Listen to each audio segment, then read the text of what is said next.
ब्रह्मांड में लाइट की स्पीड से तेज क्यों नहीं चल सकते। हमारा ये ब्रह्मांड अकल्पनीय है और इस अकल्पनीय और विशाल ब्रह्मांड में ऐसी घटनाएं घटती हैं जो हमारे लिए कल्पनाओं से भी परे होती हैं। फिर भी हमारे जांबाज वैज्ञानिकों ने इस ब्रह्मांड को पढ़कर बहुत कुछ इसके बारे में जानने की कोशिश की है। दोस्तों, अगर आपसे पूछा जाए कि इस ब्रह्मांड में सबसे तेज गति से चलने वाली चीज क्या है, तो आप तुरंत ही कह देंगे कि लाइट। और पता भी क्यों ना हो, क्योंकि हम बचपन से यही तो पढ़ते आए हैं कि लाइट की स्पीड इस यूनिवर्स में सबसे तेज होती है। अल्बर्ट आइंस्टाइन ने तो लाइट के बारे में यहाँ तक कह दिया था कि लाइट की स्पीड ही इस यूनिवर्स की स्पीड लिमिट होती है। इसका मतलब ये है कि लाइट की स्पीड से तेज स्पीड इस यूनिवर्स में पॉसिबल ही नहीं है। या हम ये भी कह सकते हैं कि लाइट की स्पीड से तेज स्पीड इस यूनिवर्स में एग्जिस्ट ही नहीं करती। यहाँ हम आपको ये स्पष्ट कर दें कि हम ब्रह्मांड में मौजूद चीजों की बात कर रहे हैं, ना कि खुद ब्रह्मांड की, क्योंकि हम ये अच्छी तरह से जानते हैं कि बिग बैंग विस्फोट के बाद ब्रह्मांड के फैलने की रफ्तार लाइट की स्पीड से कई गुना तेज थी। इसलिए हम जिस स्पीड की बात कर रहे हैं वो इस यूनिवर्स में मौजूद जितनी भी चीजें हैं उनकी कर रहे हैं, क्योंकि इस पूरे यूनिवर्स में केवल लाइट की स्पीड ही सबसे तेज गति से ट्रेवल करती है। इसलिए हम यहाँ केवल लाइट की स्पीड की बात कर रहे हैं। अब ये बात सुनकर बहुत से लोगों के मन में ये ख्याल आता होगा कि जब इस यूनिवर्स में लाइट इतनी तेज गति से चल सकती है तो हम लाइट की स्पीड से ट्रेवल क्यों नहीं कर सकते।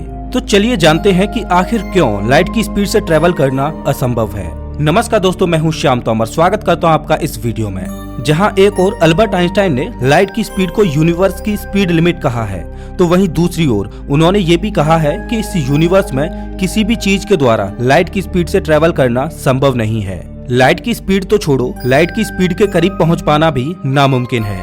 अब आइंस्टाइन ने ऐसा क्यों कहा, इसके पीछे कोई न कोई वजह तो जरूर रही होगी। आज के इस वीडियो में हम ये जानेंगे कि आखिर वो कौन से कारण हैं जिनकी वजह से इस ब्रह्मांड में किसी भी ऑब्जेक्ट के लिए लाइट की स्पीड से ट्रेवल करना असंभव है। लाइट की स्पीड से ट्रेवल न करने का पहला कारण आइंस्टाइन की special theory of general relativity से मिलता है।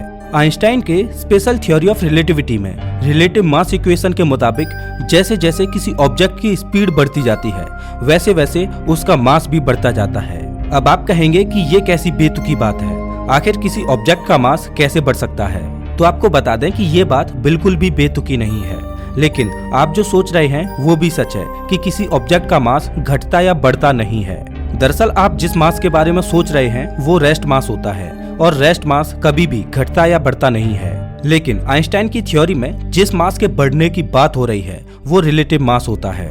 यहाँ पर आपको कोई कंफ्यूजन ना हो, इसलिए हम मास और रिलेटिव मास को थोड़ा समझ लेते हैं। क्लासिकल मैकेनिक्स के हिसाब से मास कांस्टेंट क्वांटिटी है, मतलब मास क्वांटिटी ऑफ मैटर होता है या क्वांटिटी ऑफ सब्सटेंस होता है। जनरल थ्योरी ऑफ रिलेटिविटी देने वाले आइंस्टाइन के मुताबिक relative mass total energy contents of body होता है।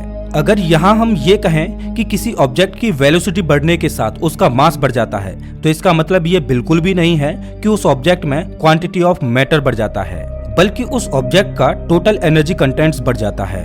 दोस्तों, यहाँ एक और चीज समझने वाली ये है कि मास और वेट दोनों अलग अलग चीजें होती हैं। मास कांस्टेंट होता है, जबकि वेट हर जगह ग्रेविटी के हिसाब से घटता या बढ़ता रहता है। उम्मीद है कि आपको मास और रिलेटिव मास का कॉन्सेप्ट समझ आ गया होगा।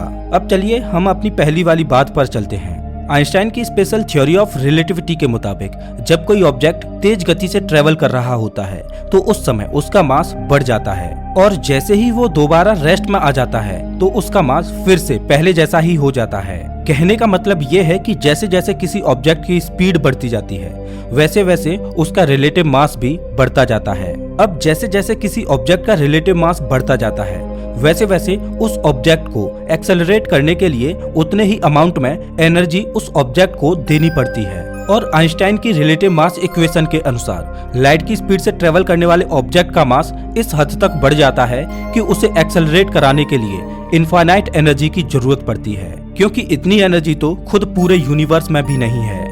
बहुत बड़े ऑब्जेक्ट की बात तो छोड़ो, एक इलेक्ट्रॉन भी लाइट की स्पीड से कभी भी नहीं चल सकता, क्योंकि लाइट की स्पीड तक पहुंचते पहुंचते उसका मास इतना ज्यादा बढ़ जाएगा कि उसे एक्सेलरेट करने के लिए जो एनर्जी चाहिए वो उसे कभी नहीं मिल पाएगी, और इस तरह वो कभी भी लाइट की स्पीड से ट्रेवल नहीं कर पाएगा। और इस तरह कोई इलेक्ट्रॉन तो क्या, ब्रह्मांड में मौजूद कोई भी छोटे से छोटा या बड़े से बड़ा ऑब्जेक्ट भी लाइट की स्पीड से ट्रेवल नहीं कर सकता। लाइट की स्पीड से केवल वही ट्रेवल कर सकता है जिसका रेस्ट मास 0 हो। या यूं कहें कि वो ऑब्जेक्ट मासलेस हो। जैसा कि हम जानते हैं कि फोटोन पार्टिकल मासलेस होते हैं, इसीलिए तो वो लाइट की स्पीड से ट्रेवल कर पाते हैं। ब्रह्मांड में मौजूद किसी भी ऑब्जेक्ट के लिए लाइट की स्पीड से ट्रेवल ना कर पाने का दूसरा कारण है ब्रह्मांड में हिग्स फील्ड की मौजूदगी। अब आप सोच रहे होंगे कि ये हिग्स फील्ड क्या है, तो चलिए इसे समझते हैं। इस ब्रह्मांड में हर जगह पर अदृश्य फील्ड मौजूद होता है।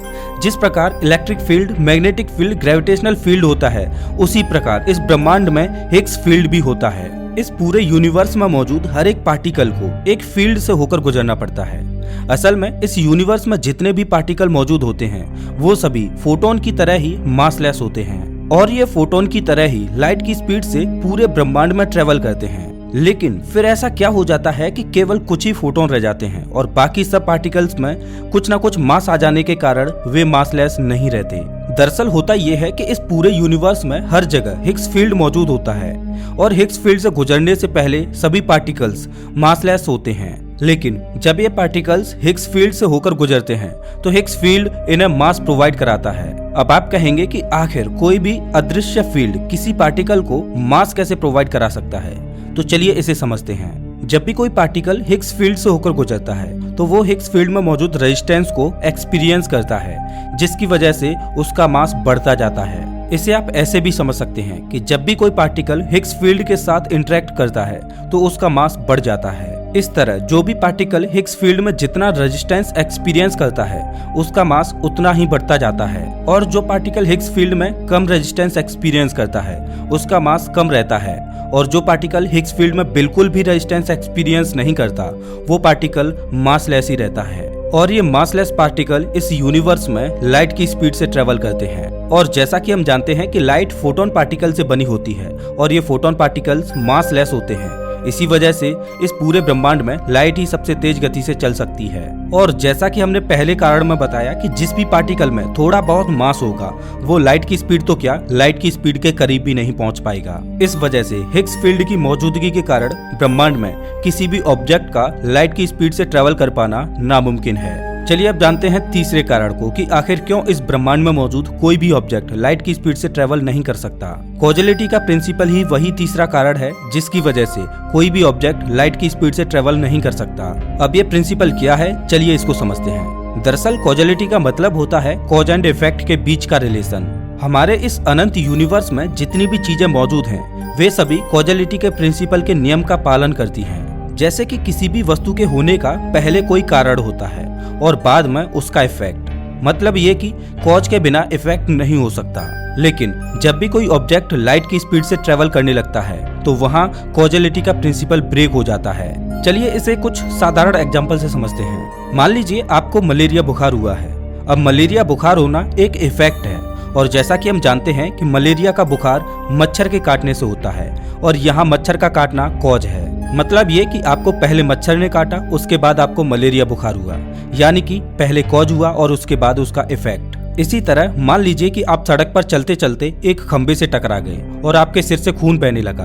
अब सिर से खून बहना इफेक्ट है और ये इफेक्ट किस कारण हुआ, क्योंकि आप चलते चलते खंबे से टकरा गए। खंबे से टकरा जाना कॉज हुआ। इस ब्रह्मांड में आप जितनी भी चीजें देखते हो वो सभी कॉज एंड इफेक्ट के रूल को फॉलो करती हैं और इसी वजह से टाइम भी एक ऑर्डर में चलता है। अब मान लीजिए कि कोई ऑब्जेक्ट लाइट की स्पीड से ट्रेवल करने लगे तो वो कॉज एंड इफेक्ट के रूल को ब्रेक कर देगा और उसकी वजह से टाइम भी डिसऑर्डर में चलने लगेगा। ये कुछ ऐसा ही होगा जैसे किसी व्यक्ति के द्वारा आपको थप्पड़ मारने से पहले ही उसका दर्द महसूस होने लगे, जो कि असंभव है क्योंकि यहाँ इफेक्ट पहले हो रहा है और कॉज बाद में। यहाँ हमें लाइट के बारे में एक बात और समझ लेनी चाहिए कि लाइट हमारे लिए वो नजरिया है जिससे हम इस ब्रह्मांड को ऑब्जर्व करते हैं।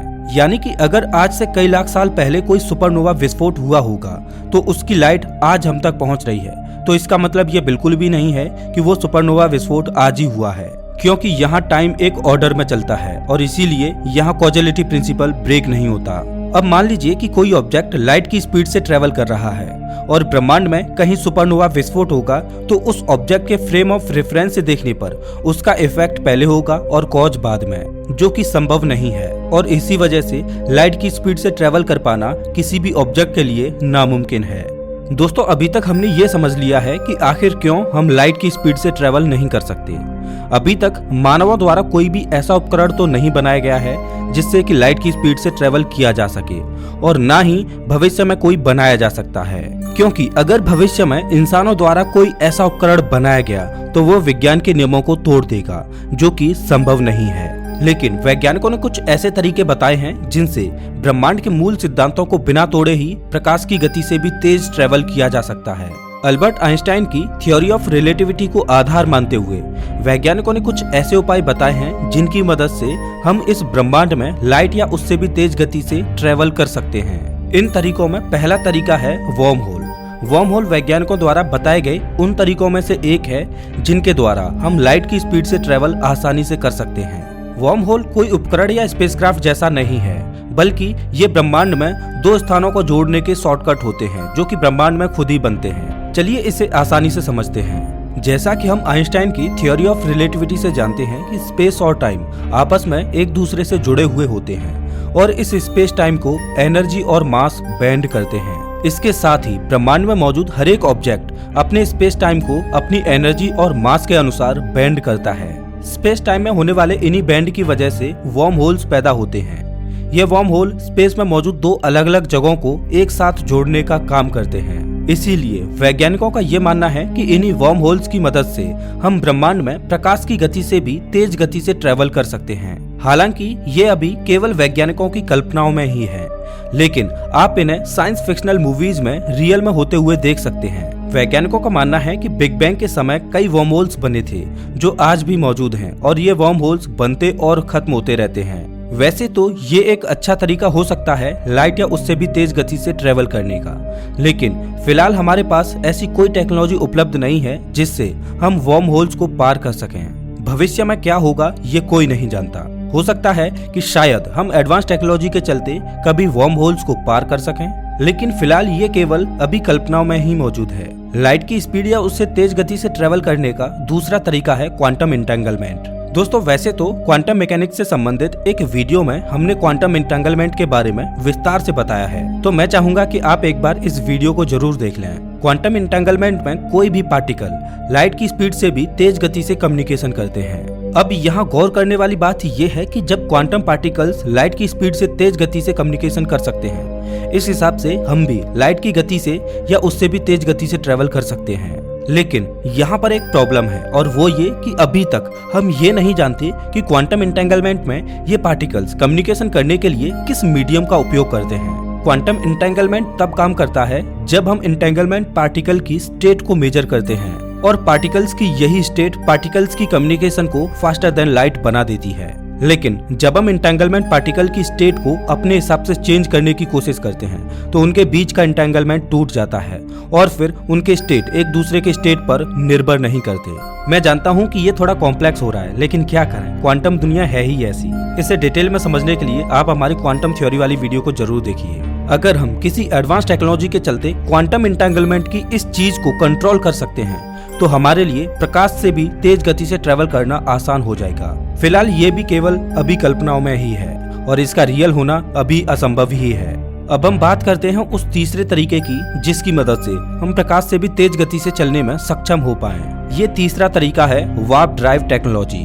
जैसा कि हमने वर्महोल्स वाले कॉन्सेप्ट में बताया था कि कैसे स्पेस और टाइम को मास और एनर्जी बेंड करते हैं और इसके जरिए स्पेस टाइम में एक कर्व जैसा बन जाता है। वैज्ञानिकों के मुताबिक अगर हम यूनिवर्स में मौजूद किसी स्पेसक्राफ्ट के आगे मौजूद स्पेस को कंप्रेस और उसी स्पीड से पीछे मौजूद स्पेस को एक्सपेंड कर दें तो हम प्रकाश से भी तेज गति हासिल कर सकते हैं। ये बात कहने में जितनी आसान लग रही है, इसे रियल में करना उतना ही नामुमकिन है, क्योंकि इस प्रोसेस में किसी स्पेसक्राफ्ट को एनर्जी देने की बात नहीं हो रही, बल्कि स्पेसक्राफ्ट के आगे पीछे मौजूद स्पेस टाइम को कंप्रेस और एक्सपेंड करने की बात हो रही है। स्पेस टाइम को कंप्रेस करने के बारे में सोचा जा सकता है, लेकिन स्पेस टाइम को एक्सपेंड करना नामुमकिन है, क्योंकि स्पेस टाइम को एक्सपेंड करने के लिए हमें नेगेटिव एनर्जी की जरूरत पड़ेगी, जो कि इम्पॉसिबल है। ये तरीका भी फिलहाल वैज्ञानिकों की कल्पनाओं में ही है, लेकिन हो सकता है कि फ्यूचर में प्रकाश से तेज गति से चलने का वैज्ञानिक कोई और तरीका खोज लें, या फिर इन्हीं तरीकों में से किसी एक तरीके को माध्यम बनाकर हम प्रकाश की गति से तेज गति से ट्रेवल कर पाएं।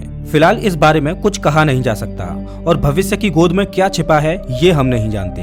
दोस्तों, आपको क्या लगता है कि अगर हम भविष्य में प्रकाश या उससे तेज गति से ट्रेवल करने की सोचें तो वो इनमें से कौन सा माध्यम हो सकता है? प्लीज कमेंट करके जरूर बताएं। हम आपके लिए इतनी मेहनत से वीडियो बनाते हैं लेकिन आप वीडियो को लाइक करने में कंजूसी कर देते हो। अरे आपका लाइक मुझे मोटिवेशन देता है और नॉलेजेबल वीडियो बनाने के लिए, तो प्लीज इस वीडियो को लाइक जरूर करें और ऐसे ही नॉलेजेबल वीडियो देखने के लिए हमारे चैनल को सब्सक्राइब करें, साथ ही बेल आइकन दबाएं। मिलता हूं मैं आपसे एक नए वीडियो में, तब तक के लिए नमस्कार।